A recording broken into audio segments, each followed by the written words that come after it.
what that means. Let me I'm going to break it down to you a little bit more simple.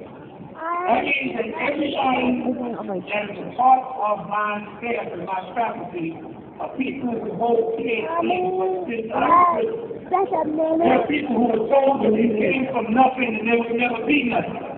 There are people who were pushed to the back, who were shoved out and locked out. Those were the people who were denied. I'm going to tell you a story about a young man who came to school many mornings hungry. Came to school hungry because he came from a family of 9 brothers and sisters. And when you come from a family that large, unless you get up very early, you might not get your goals too. Some of y'all might be able to identify with that. And especially when you're the youngest of the 9, you got to fight your way through. And you also have to get used to being handicapped. The oldest brother passed it down to the next one, passed it down to the 9. You got the shoes, they barely had heels on them, but you had to wear. Y'all don't know about that. Yes, I do. Now, I might be revealing my age. Maybe I did, but I'll tell you that 20 years ago, I used to wear handicapped. Ooh, good. And I used to sit in the classroom in the 3rd grade. I worked for about 8 years. And when your stomach is competing with your brain, it's hard to pay attention. See, back then in the 60s, they had not yet quite a connection between the nutritious meal and your ability to pay attention to class. And so when that wasn't diagnosed, they said that my inability to pay attention was a learning disorder.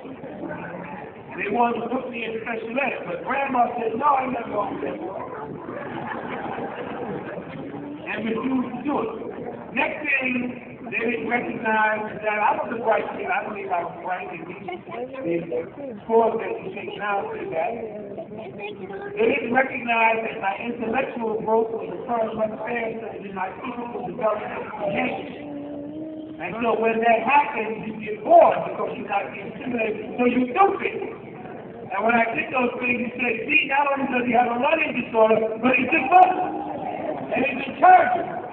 And so they started to put me out and put me in the detention and basically on suspension. And basically I got kicked into the street. And when I got to the street court was open also, we'll take you. And in fact, they said, we heard that you're a little soft. We want you to figure out how we can get inside the factory. And I started smoking cigarettes, and I remember the first day he gave me a cigarette that was a little different than the one that I had smoked. I thought, well, this is actually not a special. That was Margin 1. Now they were called Blunt. And that's how I got